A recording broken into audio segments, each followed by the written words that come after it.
Ahmad ibn Fadian ibn Abbas ibn Rashid ibn Ahmad, commonly known as Ahmad ibn Fadian, was a 10th century Arab traveller. Famous for his account of his travels as a member of an embassy of the Abbasid Caliph, Ahmad of Baghdad, to the king of the Volga Bulgars, known as his Risala account or journal. His account is most notable for providing a detailed description of the Volga Vikings, including eyewitness accounts of life as part of a trade caravan and witnessing a ship burial. He also notably described the lifestyle of the Oghuz Turks while the Khazariya, Cumans, and Peknegs were still around. Ibn Fadian's detailed writings have been cited by numerous historians. They have also inspired entertainment works, including Michael Crichton's novel Eaters of the Dead and its film adaptation The 13th Warrior. Ahmad ibn Fadian was described as an Arab in contemporaneous sources. However, the Encyclopedia of Islam and Richard Nelson Fry add that nothing can be said with certainty about his origin, his ethnicity, his education, or even the dates of his birth and death. Primary source documents and historical texts show that Ahmad ibn Fadlan was a faqih, an expert in Islamic jurisprudence and faith, in the court of the Abbasid Caliph Ahmad. It appears certain from his writing that prior to his departure on his historic mission, he had already been serving for some time in the court of Ahmad. Other than the fact that he was both a traveller and a theologian in service of the Abbasid Caliphate, little is known about Ahmad ibn Fadian prior to 921 and his self-reported travels.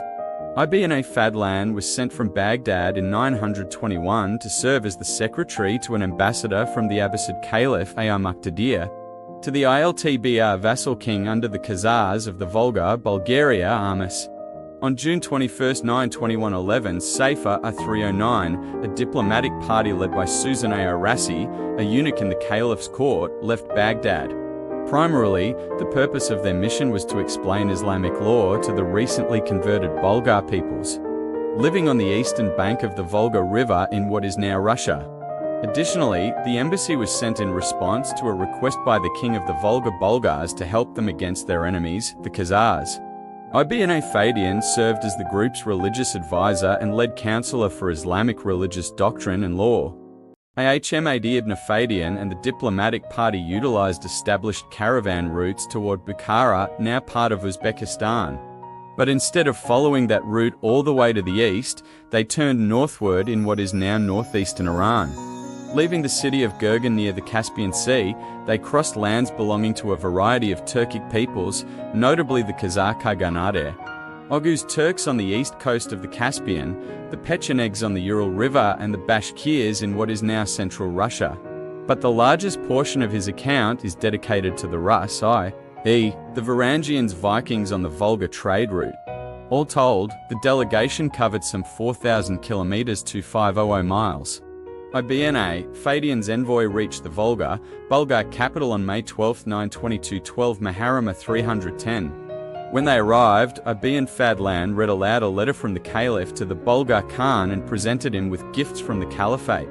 At the meeting with the Bulgar ruler, Ibn Fadlan delivered the Caliph's letter, but was criticized for not bringing with him the promised money from the Caliph to build a fortress as defense against enemies of the Bulgars.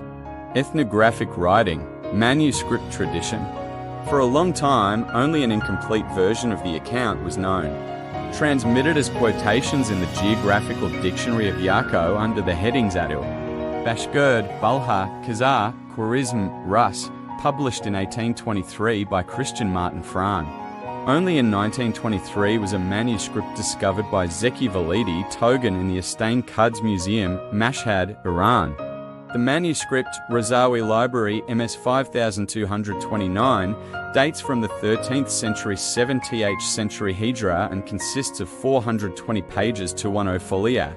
Besides other geographical treatises, it contains a fuller version of Ibn Fadlan's text pages.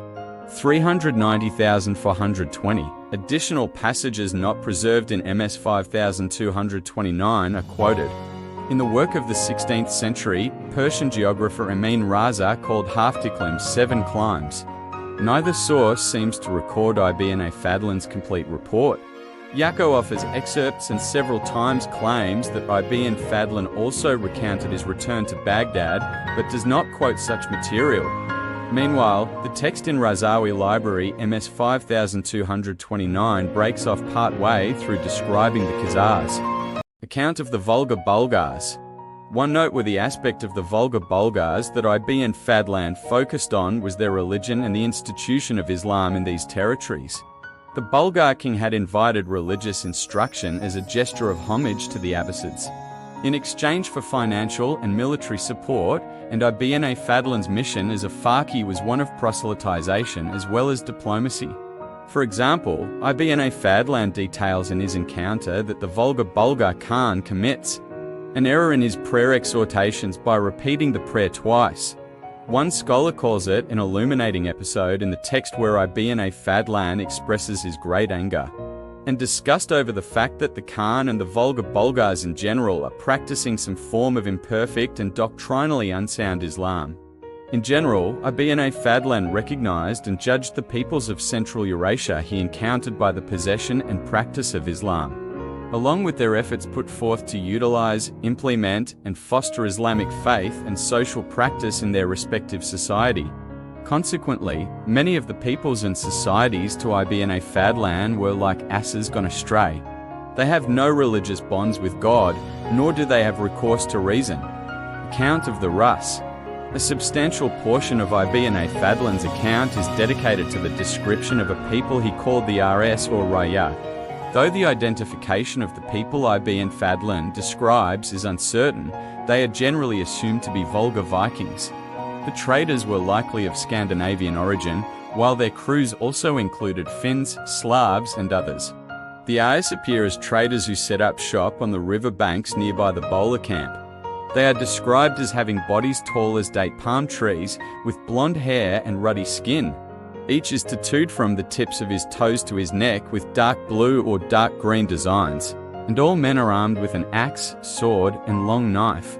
Ibn Fadlan describes the Rus as perfect physical specimens and the hygiene of the Raya as disgusting and shameless, especially regarding to sex which they perform openly, even in groups, and considers them vulgar and unsophisticated. In that, his account contrasts with that of the Persian traveller Ibn Rusta, whose impressions of the Rus were more favourable, although it has been attributed to a possibly intentional mistranslation, with the original texts being more in line with Ibn Fadlan's narrative. He also describes in great detail the funeral of one of their chieftains, a ship burial involving human sacrifice. Some scholars believe that it took place in the modern Balama complex. They are the filthiest of all Allah's creatures. They do not purify themselves after excreting or urinating, or wash themselves when in a state of ritual impurity after coitus, and do not even wash their hands after food. Ibn Fadlan.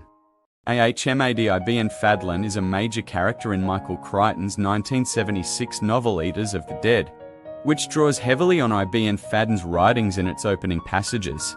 In the 1999 film adaptation of the novel, The 13th Warrior, Ibn Fadlan is played by Antonio Banderas.